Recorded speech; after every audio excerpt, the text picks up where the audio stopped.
آیت نمبر 28 کے بارے میں ہم اپنی پچھلی ملاقات میں یہ بات پڑھ چکے کہ بندہ مومن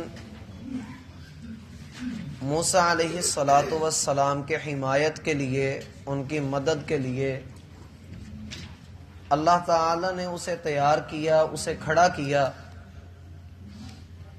یہ اللہ کا اختیار ہے، اللہ کا چناؤ ہے، اللہ کا انتخاب ہے کہ اللہ اپنے بندوں کی مدد کے لیے جسے چاہتا ہے چن لیتا ہے۔ اور اس میں یہ بات بھی ملحوظ خاطر رہنی چاہیے کہ اللہ ہمیں ایسے لوگوں کی صف میں شامل کرے جو علماء کی، اہل اسلام کی مدد کرتے ہیں۔ دیکھیے کہ اللہ تعالی نے اس کی مدد کا ذکر اس قرآن کریم کے اندر کر دیا، اور مومن آپس میں بھائی بھائی ہیں اسی اعتبار سے کہ یہ رنگ یا نسل کی بنیاد پر ایک دوسرے کی مدد نہیں کرتے، بلکہ اپنے دین کی بنا پر ایک دوسرے کی مدد کرتے ہیں۔ اگر جسم کے ایک حصے کو کوئی تکلیف ہے تو پورا جسم بے چین ہو جاتا ہے۔ بالکل اسی طرح مومنوں کی مثال ہے کہ اگر ایک مومن تکلیف میں ہے تو پورا مسلم معاشرہ تکلیف میں ہوتا ہے، اور ان کی کوشش یہ ہوتی ہے کہ کسی طرح سے اس مصیبت سے چھٹکارا حاصل کیا جائے۔ ہر وہ عنصر اور ہر وہ بدی جس کی وجہ سے مسلمانوں کو تکلیف ہے، مسلمان مل جل کر ہی اسے دور کرتے ہیں۔ آسان لفظوں میں یہ کہہ لیں کہ مسلمان آپس میں ایک دوسرے کے دکھ سکھ کے ساتھی ہیں۔ اللہ تعالی نے اس کے بارے میں یہ بات فرمائی کہ اس بندہ مومن نے کہا کہ کیا تم ایسے شخص کو قتل کرنا چاہتے ہو جو یہ کہتا ہے کہ اللہ ہی میرا رب ہے، اور وہ تمہارے پاس واضح نشانیاں تمہارے رب کی جانب سے لے کر آیا ہے۔ یہاں تک تو ہم نے اس کی تفسیر پڑھ لی۔ اس آیت کا تیسرا ٹکڑا ہے وَإِن يَكُ كَاذِبًا فَعَلَيْهِ كَذِبُهُ۔ اگر یہ موسیٰ، اگر یہ بات بیان کرنے والا، یہ باتیں کہنے والا جھوٹا ہے تو پھر اس جھوٹ کا وبال جھوٹ بولنے والے پر ہے۔ اگر نعوذ باللہ موسیٰ علیہ السلام جھوٹ بول رہے ہیں تو پھر جھوٹ کے پاؤں نہیں ہوتے، ان کو ان کی سزا مل جائے گی۔ وَإِن يَكُ صَادِقًا، لیکن یہ سوچو کہ اگر یہ واقعی سچا ہوا تو بات تو ہے ڈاؤٹ کی، تمہیں شک ہے موسیٰ علیہ السلام کی رسالت میں، اللہ کی توحید میں تمہیں شک ہے، بالفرض یہ جھوٹا ہے، موسیٰ علیہ السلام ایک جھوٹے آدمی ہیں، تو اگر یہ جھوٹے ہیں تو ان کے جھوٹ کا وبال انہی پر پڑے گا۔ یہ وہ بندہ مومن کہہ رہا تھا، اس نے کہا کہ اگر موسیٰ جھوٹے ہیں تو جھوٹ کا وبال اسی پر، جھوٹ بولنے والے پر، اور اگر وہ سچے ہیں تو پھر دیکھو کہیں تم غلط تو نہیں کر رہے، کہیں تم حد سے بڑھ تو نہیں رہے۔ میرا بھائی یہ جو بات اس نے کہی، یہ آج بھی دنیا کا اصول ہے جو ہمیں اپنے مزاج کے اندر اس بات کو شامل کرنا چاہیے۔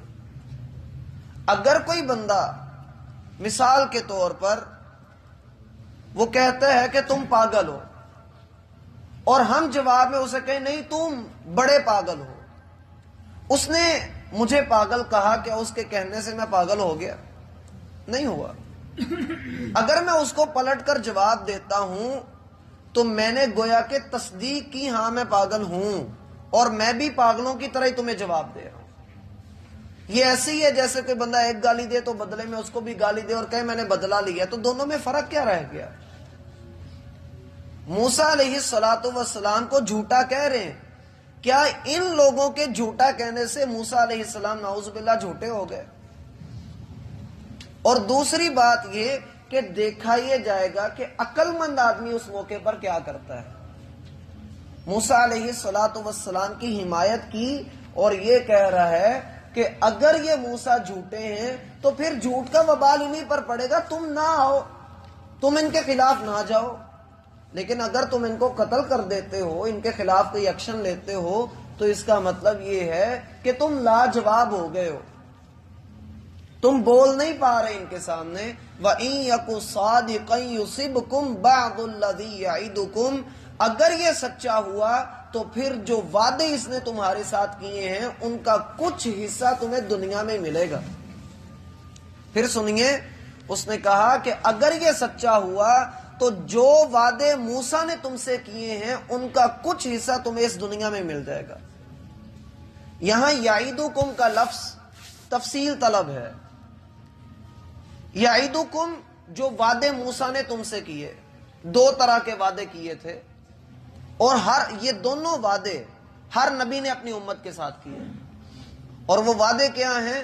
اگر میری اطاعت کرو گے تو دنیا میں تمہارے لیے امن ہوگا، سکون ہوگا، خوشحالی ہوگی، اور اگر تم میری بات نہیں مانو گے، اطاعت نہیں کرو گے، تو دنیا میں تو مصیبتیں چھوٹی موٹی آتی رہیں گی، لیکن آخرت میں واہی تباہی ہے، اور اطاعت گزار کے لیے آخرت میں جنت ہے۔ لیکن کچھ حصہ ان وعدوں کا دنیا میں بھی پورا ہوگا۔ اللہ تعالیٰ نے فرمایا کہ وہ وعدے پھر پورے ہوئے کیسے؟ آپ نے پڑھا 20ویں پارے میں، فَكُلًّا أَخَذْنَا بِذَنبِهِ، ہم نے ہر کسی کو اس کے گناہ کی وجہ سے پکڑ لیا۔ وَمِنْهُمْ مَنْ أَغْرَقْنَا، ان میں سے کئی لوگ ایسے تھے جن کو ہم نے غرق کیا، اور وہ کون تھے؟ ایک فرعون، دوسرا قوم نوح۔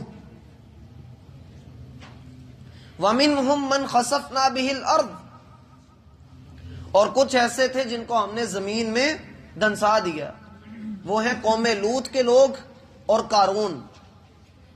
اور کہا وَمِنْهُمْ مَنْ أَخَذَتْهُ الصَّيْحَةُ، ان میں سے کچھ ایسے ہیں جن کو ہم نے چیخ کا، زلزلے کا عذاب دے کر بھیجا، اور وہ ہے قوم سمود۔ اللہ نے ہر کسی کو اس کے گناہ کی وجہ سے پکڑ لیا۔ پھر کہا اس آدمی نے، یہ ابھی تک اس آدمی کا ہی کلام ہے، اس نے کہا ان اللہ لا یہدی، اے فرعون، اللہ اس شخص کو ہدایت نہیں دیتا، من ہوا مسرفن، جو حد سے بڑھنے والا ہو، کذاب، جو بہت ہی جھوٹا ہو۔ اس جملے کے بھی دو معنی ہیں۔ ایک معنی تو یہ ہے کہ اس نے یہ جملہ موسیٰ علیہ السلام کے حق میں بولا۔ اس نے کہا کہ اگر تو تم موسیٰ علیہ السلام کو قتل کرنے کا ارادہ رکھتے ہو اور وہ ہدایت والے ہیں، تو یاد رکھو اللہ حد سے بڑھنے والوں کو اور جھوٹے لوگوں کو ہدایت نہیں دیتا۔ اگر تم موسیٰ علیہ السلام کو دیکھو تو وہ کبھی حد سے نہیں بڑھے، انہوں نے کبھی اپنی لمٹ سے کراس نہیں کیا، وہ آگے نہیں بڑھے، نہ اس ملک کے قوانین کے بارے میں یا اللہ کے قوانین کے بارے میں۔ اور کذاب، جھوٹ بولنا تو دور کی بات، جھوٹ کی تہمت بھی ان کے اوپر کبھی نہیں لگی۔ وہ تو اللہ کے سچے نبی ہیں۔ اللہ ایسے شخص کو ہدایت نہیں دیتا جو حد سے بڑھنے والا ہو اور جو جھوٹا ہو۔ دوسرا معنی یہ ہے کہ اس نے فرعون کو آئینہ دکھایا، اس نے فرعون کو آئینہ دکھایا، اور آئینہ کیا دکھایا؟ کہ اگر تم موسیٰ علیہ السلام کو قتل کرتے ہو تو یہ تم حد سے بڑھ رہے ہو،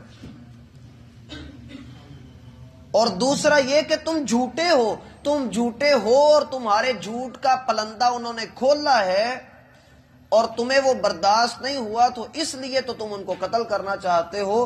اور یاد رکھو اللہ کسی بھی حد سے بڑھنے والے جھوٹے کو ہدایت نہیں دیتا۔ اور یہاں پر ایک نقطہ میرا بھائی یہ بھی سمجھ لیجئے، اگر انسان، اللہ ہمیں محفوظ فرمائے، اگر انسان حد سے بڑھنا شروع ہو جائے اور وہ اپنی زبان سے جھوٹ نکالے، کبھی وہ صحیح فیصلہ نہیں کر سکتا، اس سے اللہ تعالیٰ قوت فیصلہ چھین لیتے ہیں،